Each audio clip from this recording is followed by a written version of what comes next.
Hey everybody, Ed Casper Ag Solutions. We're out in the shop today for something that I've been wanting to do for a couple years. You're gonna start getting invitations to everybody's planter clinic because we gotta have meetings. Anyone who knows me knows that I don't like meetings.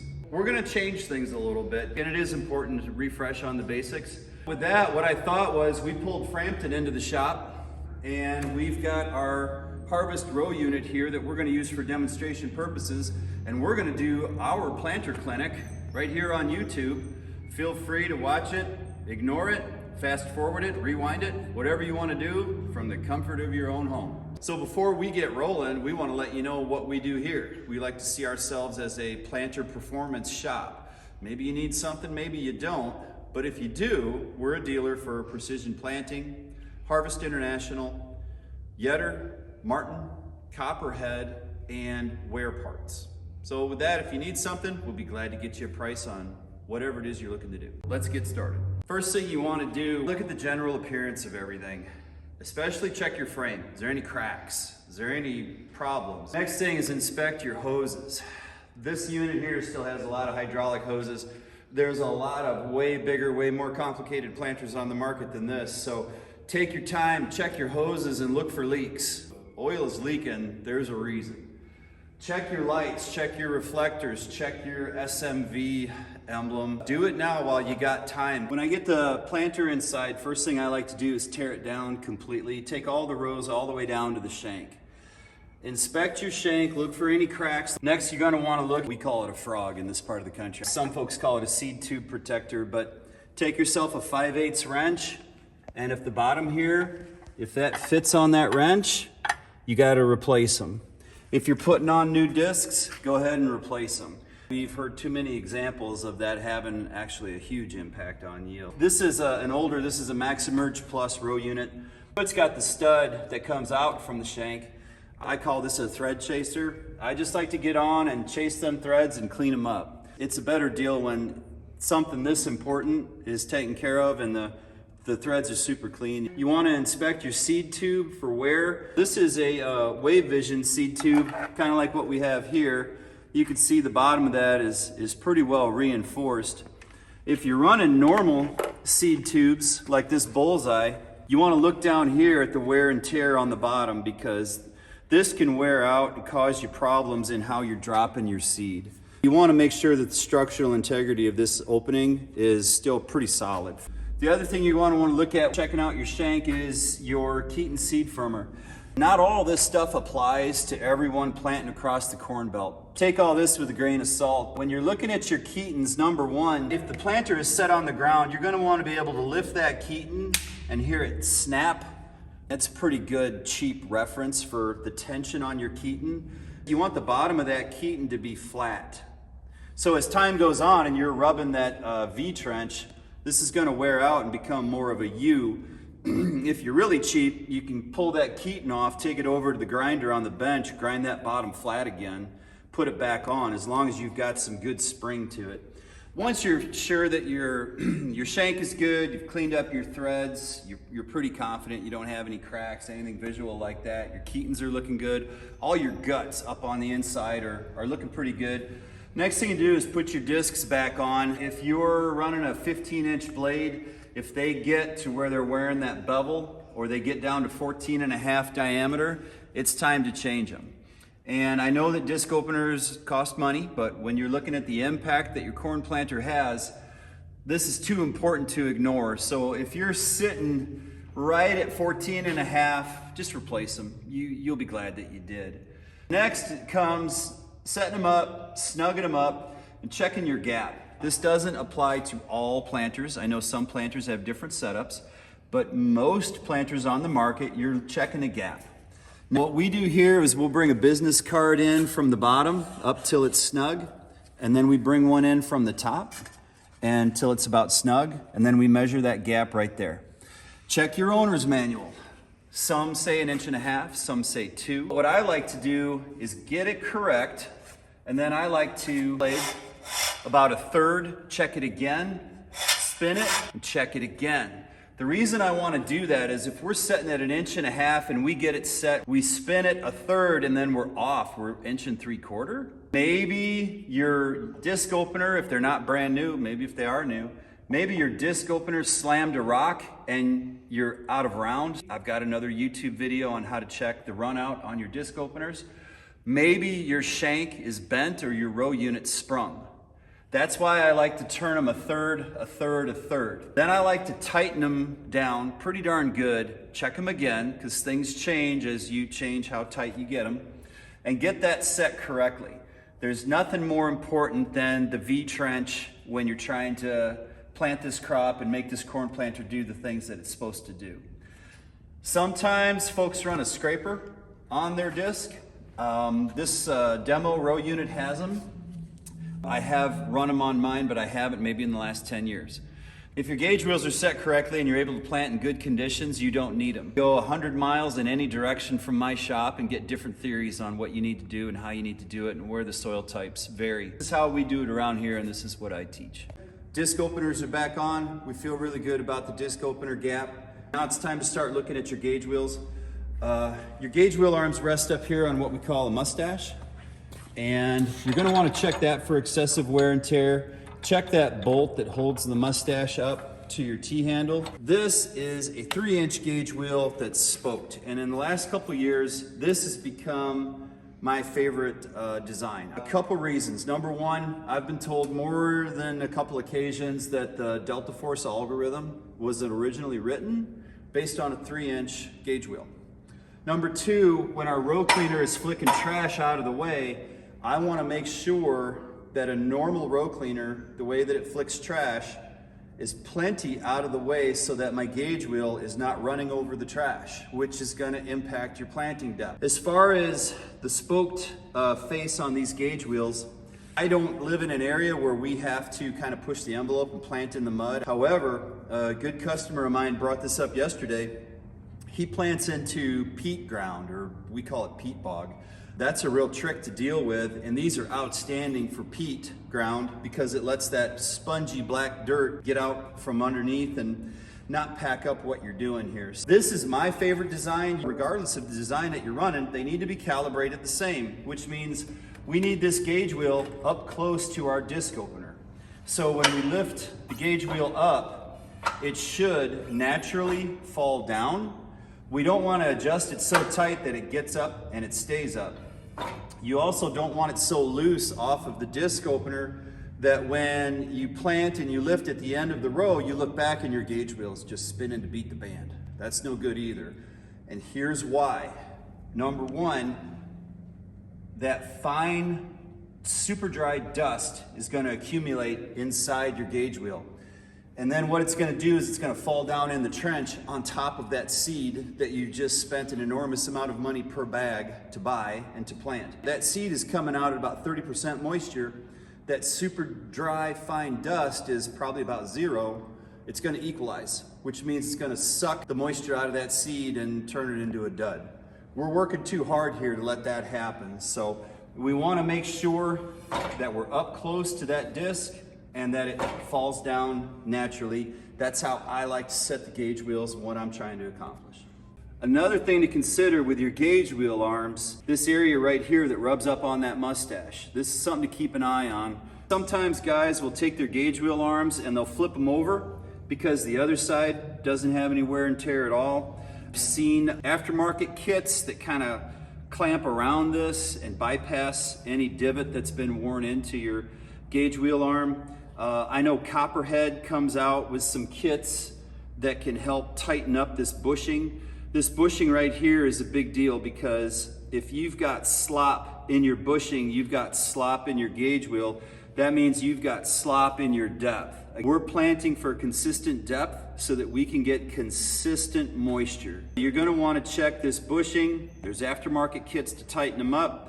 You're going to want to check this gauge wheel arm wear. There's aftermarket kits to kind of buy you some time to get by. You're going to want to check the slop down here at your bearing. Closing system is something that's got a lot of attention in the last few years, but the fundamentals haven't changed. Number one, you want to kind of muscle it around a little bit and make sure you don't have a lot of slop. This unit's already been updated. It was, I believe it was called RK Products at the time. I think it's Copperhead Ag now. I think they bought them out. But as you can see, it's really tightened up this closing assembly. Your closing wheels, regardless of what you have, there's a billion different configurations you could run. Make sure your gap down here at the bottom is correct. Read your owner's manual, read your best practices. Make sure that's right, check your bearings, make sure they're spinning the way that they should. The other thing to do is when you're checking this spring, one thing that I've learned from the precision guys, go get kind of like a fish scale like this, which I don't know, 40, 50 bucks on Amazon, and just find a cheap way to kind of configure it. And I'm not here saying that we want to be within a half a pound of each row, but you want some type of consistency to say that your row units are giving you consistent down pressure. Now, maybe you've got furrow force, maybe you've got a red closing system. Like I said, this has gotten a lot more sophisticated in the last 5 years, but a lot of folks still run a pretty plain Jane setup like this is, and there's simple things you can do. Once you get the planter done and you get it outside, what a lot of folks like to do, and I do too, is open up your planter, put it on the blacktop or the concrete, set it down and drive ahead about 3 feet. Your disc openers are gonna scratch a line in the concrete, and you wanna come back and look and make sure that that line is in the middle of your closing discs. Because if somehow this is off a little bit, you run the potential of messing up your V-trench, number one. Number two, maybe flicking seeds back up on the surface. That's just a quick rundown of what's going on back here, but it's just as important as anything else. Okay, so we've gone from the inside up and out. Shank is good, disc openers are set, gauge wheels are set, closing system is looking pretty good. We feel like we got some consistency there. Another thing that we want to check is our parallel arms. These are new. On the bottom, nice and tight. The tops, these have been rebushed and sent back, worked with an outfit out of South Dakota. One thing you want to do is just kind of get behind your row unit and see if you can lift it and shake it. As you can see, those are tighter than a snare drum. That's what we want. Don't wait too long, because on this planter, inside here is a bushing. So your parallel arm has a hole and then a bushing, then a bolt. If that bushing gets too worn, you start wearing that parallel arm, you start wearing that hole into an oblong. Now you've got either a bigger repair on your hands, or else you've got a new parallel arm. So stay up on top of that. That matters, because a little bit of slop in this makes him work harder.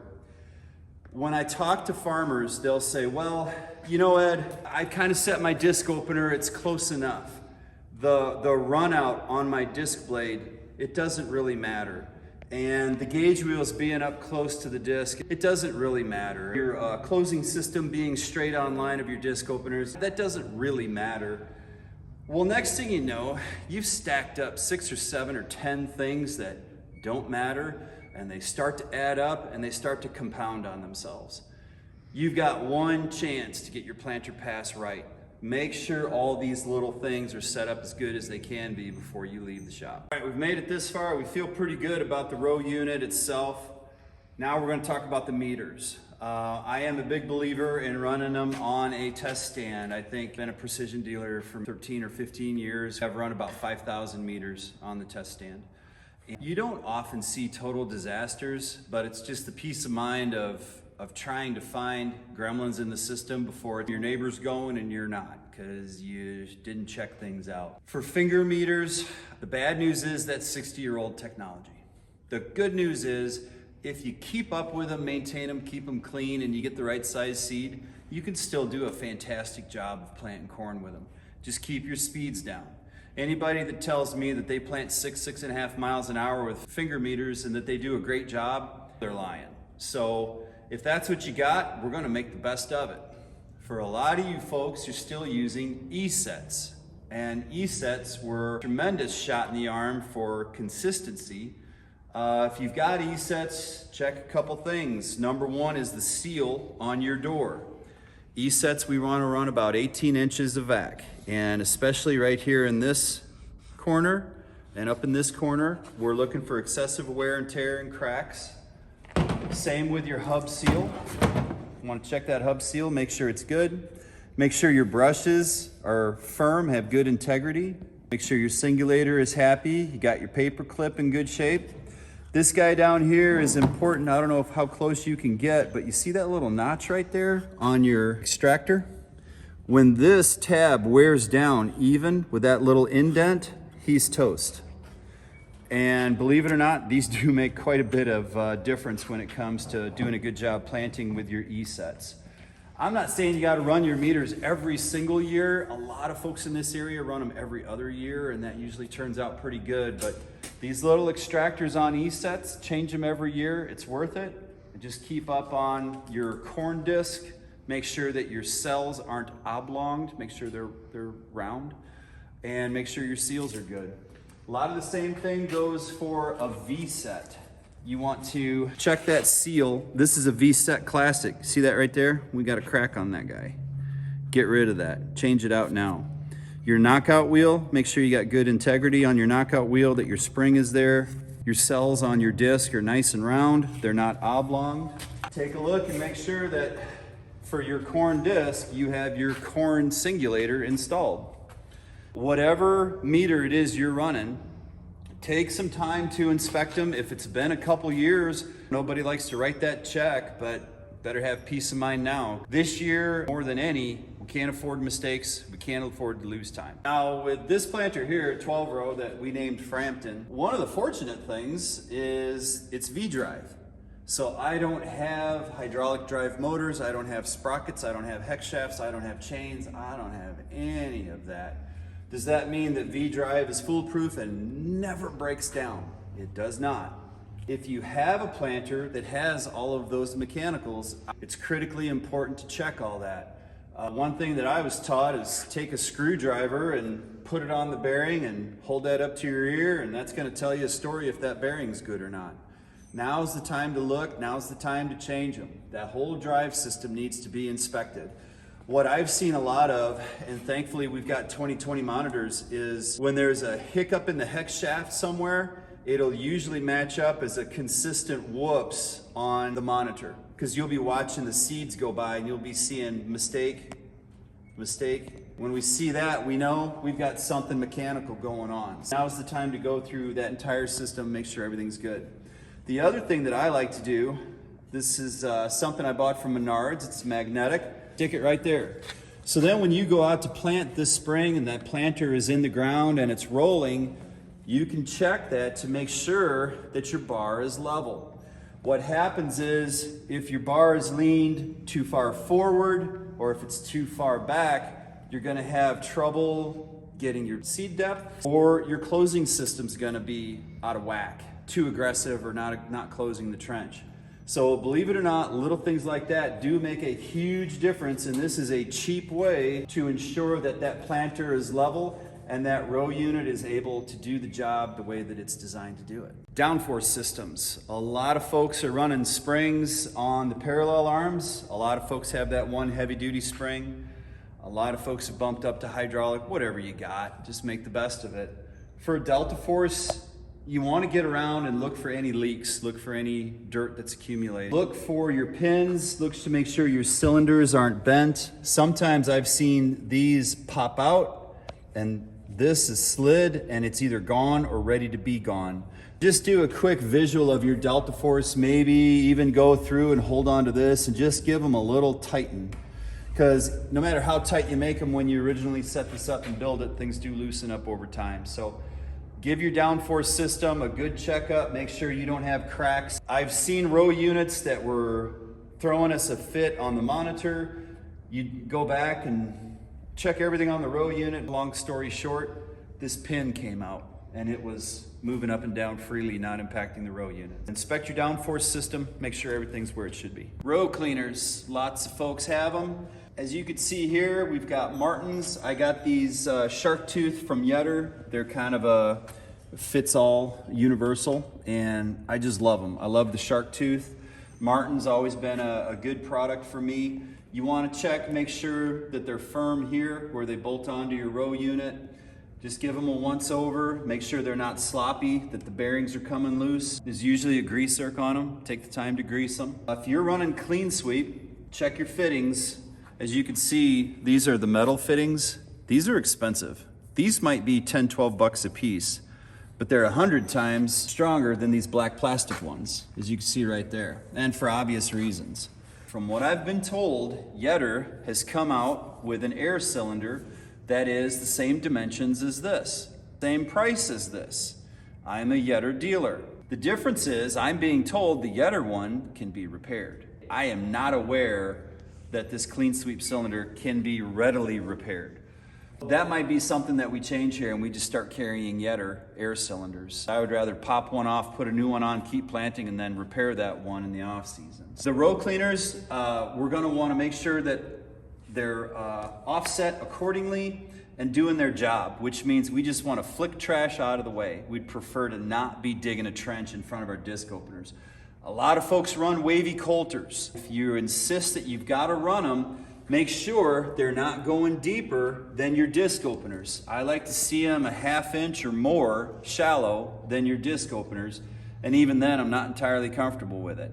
Go 100 miles in any direction from here, people farm a lot different for a lot of good reasons. So if that's something you're running, run them the right way. If you're running speed tube, this is a used speed tube. If you're not gonna bring them in and run them on the test stand, you're gonna want to inspect the belt and inspect these wheels here up on the top.